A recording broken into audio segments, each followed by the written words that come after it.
Hi friends, அஸ்ஸலாமு அலைக்கும். Welcome to ions garden to kitchen vlog. அனைவருக்கும் ஈது பெருநாள் நல்வாழ்த்துக்கள். இன்றைக்கி நம்ம வீடியோவில் பார்க்க போகிறது கல்யாண வீட்டு ஸ்பெஷலான தக்காளி ஜாம் தாங்க. இது வந்து நம்ம பிரியாணி கூட வச்சு சாப்பிட்றதுக்கு, chicken biryani, mutton biryani, veg biryani எதுவாக இருந்தாலும் இந்த ஜாம் சாப்பிட்றதுக்கு அவ்வளோ டேஸ்ட்டாக இருக்குங்க. இந்த ஜாம் இல்லாத சாப்பாடே இல்லை, அவ்வளோ ஒரு டேஸ்ட்டாக இருக்கும். இது எப்படி பண்ணணும் எப்படிங்கிறத நான் இப்போ உங்களுக்கு வீடியோக்குள்ளே சொல்கிறேன். என்னுடைய வீடியோவை இப்போ தான் ஃபஸ்ட்டு முறையாக பார்க்குறவங்களா இருந்தால் எனக்கு சப்ஸ்கிரைப் பண்ணி சப்போர்ட் பண்ணுங்கள். இப்போ வாங்க வீடியோக்குள்ளே போகலாம். இங்கே பாருங்கள், ஒரு 1/2 கிலோ வந்து தக்காளி, நல்ல பழுத்த தக்காளி எடுத்து கட் பண்ணி இந்த நடுவில் உள்ள அந்த வெள்ளை உள்ள தண்டுகளெல்லாம் எடுத்துட்டு கட் பண்ணி வச்சுருக்கேன். இதை வந்து இப்போ இந்த குக்கரில் போட்டு நல்லா வேக வச்சுக்குவோம். ஏன்னா நம்ம சின்ன பீஸாக போட்டு நம்ம எப்போவுமே பாத்திரத்தில் தனியாக தான் போட்டு வேக வைப்போம். ஆனால் இப்போ வந்து சிலிண்டர் தட்டுப்பாடு ஓவராக இருக்கா, அதனால் பாத்திரம் தனியாகலாம் வேக வச்சுட்டு இருந்தாக்க சிலிண்டர் டைம் எடுக்குங்க. அதனால் வந்து நான் குக்கர்லேயே வச்சுட்டேன். கொஞ்சம் ஒரு 1/2 டம்ளர் வந்து தண்ணி ஊற்றிட்டு லைட்டாக வந்து அந்த சுவையை எடுத்து கொடுக்குறதுக்காக சும்மா ஒரு பிஞ்சு லைட்டாக உப்பு போட்டுப்போம். உப்பு போட்டுட்டு இதை அப்படியே மூடியை போட்டு 2 விசிலுக்கு வச்சிடலாங்க. இந்த பாருங்கள், உப்பு போட்டு தண்ணியை ஊற்றி நல்லா கலக்கி விட்டாச்சு. எங்குமே அந்த உப்பு வந்து மிக்ஸ் ஆகுறது அளவுக்கு கலக்கி விட்டுட்டேன். கலக்கி விட்டு இப்போ வந்து அப்படியே மூடி போட்டு 2 விசிலுக்கு வச்சுருவாங்க. 2 விசிலுக்கு வச்சுட்டு இதுக்கப்புறம் எப்படிங்கிறத நான் உங்களுக்கு சொல்கிறேன். இப்போ பாருங்கள், 2 விசிலுக்கு இது இருக்கட்டும். இப்போ 2 விசிலுக்கு வச்சதுக்கப்புறம் ஆவியெல்லாம் அடங்கினதுக்கப்புறம் திறந்து பார்ப்பேன். இங்கே பாருங்கள், நல்லா வெந்து நல்லா குழஞ்சி வந்திருக்குதுங்க. இதை வந்து அப்படி இன்னொரு கடாயில் மாற்றிட்டு இப்போ அடுப்பு ஆன் பண்ணி வச்சுருவோம்.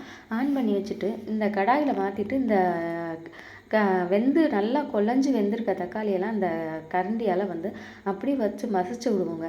ஏன்னா ஒவ்வொருத்தர் வந்து தனியாக தக்காளி வந்து அப்படியே நாளாக கீறி வேக வச்சு அந்த தோலெல்லாம் உரித்து எடுப்பாங்க.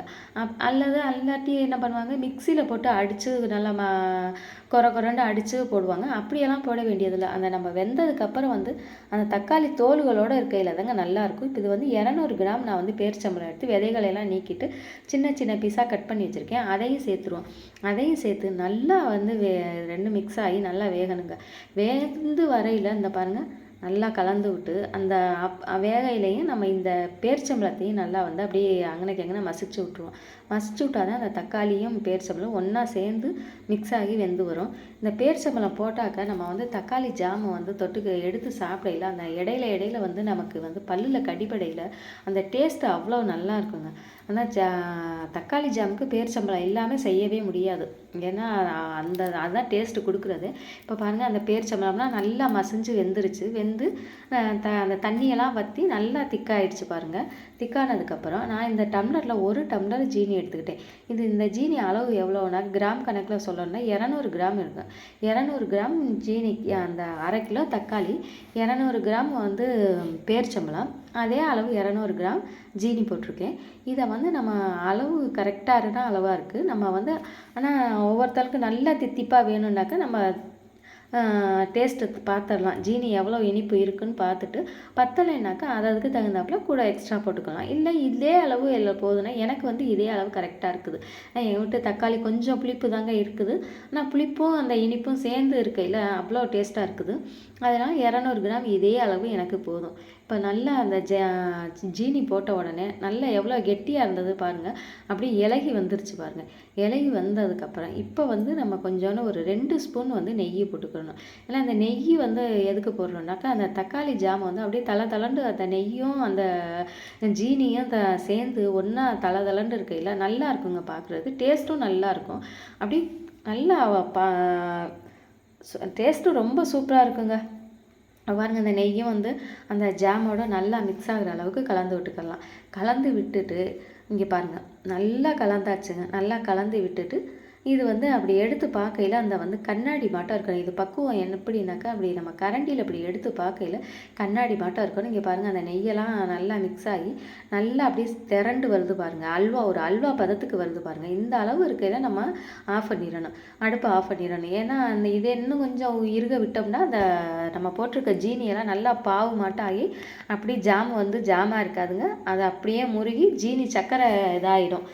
அதனால் வந்து நம்ம எப்போவுமே வந்து இந்த பக்குவம் வந்தோடனே இறக்கிட்டு ஒரு கடாயில் வந்து திருப்பியும் 1 ஸ்பூன் நெய்யை ஊற்றிட்டு, நம்ம இந்த இடத்துல ஒரு சின்ன டிப்ஸுங்க. நம்ம வந்து ஃபஸ்ட்டு வந்து முந்திரி பருப்பை போட்டுறணும். ஏன்னா முந்திரி பருப்பும் நம்ம திராட்சை பழமும் ஒன்றா போட்டோம்னாக்கா திராட்சை வந்து சீக்கிரம் உப்பி வந்து வெந்து வந்துடும். முந்திரி பருப்பு வறுபடாது, வெள்ளையாகவே இருக்கும். அதுக்காக நல்லா அந்த ஃபஸ்ட்டு போட்டு அந்த நிறம் மாறி கோல்டு கலர் நிறம் மாறி வரையில் நம்ம திராட்சை பழம் போடணுங்க. அப்படி போட்டோம்னா தான் ரெண்டும் ஒரே ஈக்குவல் லெவலாக வந்து செவந்து வரும். இங்கே பாருங்கள், நான் போட்டிருக்கேன் பாருங்கள், இப்போ எடுத்து காமிக்கிறேன் பாருங்கள். அந்த திராட்சை பாருங்கள் நல்லா உப்பி வந்து நல்லா செவந்து வந்திருக்குது. இப்போ முந்திரி பருப்பும் நல்லா செவந்துருச்சு. ரெண்டுமே ஒரே ஈக்குவலாக இருக்குது பாருங்கள், கோல்டு கலரில். இப்படி தான் நம்ம வந்து எப்போவுமே ஃபஸ்ட்டு வந்து முந்திரி பருப்பை போட்டுறணும். கொஞ்சம் நம்ம வந்து நம்ம அந்த ஜாம் வந்து அலங்காரம் பண்ணுறதுக்காக, அது அலங்காரமாக அதுவாக எனக்கு சரியாக வாயில் வரமாட்டேங்குது, அலங்காரம்னே சொல்லிடுறேன். எடுத்து வச்சுட்டு அந்த மிச்சம் எக்ஸ்ட்ரா உள்ள நெய்யை முந்திரி பருப்பெல்லாம் அந்த ஜாமில் போட்டு மிக்ஸ் பண்ணிடலாம். மிக்ஸ் பண்ணிவிட்டு இப்போ வாங்க ஒரு பிளேட்டுக்கு மாற்றிட்டு இது அந்த டெக்கரேஷன் பண்ணிவிட்டு அதுக்கப்புறம் உங்களுக்கு காமிக்கிறேன் பாருங்கள். எவ்வளோ சூப்பராக இருக்குது பாருங்கள். அப்படியே தலண்டு அழகாக பார்க்கையில் அப்படியே அல்வா மாட்டம் இருக்குதா? இங்கே பாருங்கள், எடுக்கையில் பாருங்கள் எந்த மாட்டம் அழகாக இருக்குது. அந்த ஸ்பூன்லேயும் ஒட்டலை, நம்ம அந்த வச்சுருக்க அந்த பளிங்கி இதுலேயும் ஒட்டலை பாருங்கள். அப்படியே அல்வா மாட்டமே இருக்குங்க. இதே போல் நீங்களும் உங்கள் வீட்டில் இன்றைக்கி ஈதுக்கு இந்த தக்காளி ஜாம் சமைச்சு சாப்பிட்டு பிரியாணியோடு சேர்த்து சாப்பிட்டு பாருங்கள். அவ்வளோ டேஸ்ட்டாக இருக்குங்க. இந்த வீடியோ உங்களுக்கு பிடிச்சிருந்தா எனக்கு சப்ஸ்கிரைப் பண்ணுங்கள், சப்போர்ட் பண்ணுங்கள். அப்படியே உங்கள் நண்பர்களுக்கு அதிகமாக ஷேர் பண்ணுங்கள். அனைவருக்கும் ஈது நாள் நல்வாழ்த்துக்கள். இதே போல் இன்னொரு சூப்பரான வீடியோவில் உங்களை சந்திக்கிறேன். Bye friends. அஸ்ஸலாமு அலைக்கும். அலைக்கும் சலாம் வரஹ்மத்துல்லாஹி தஆலா.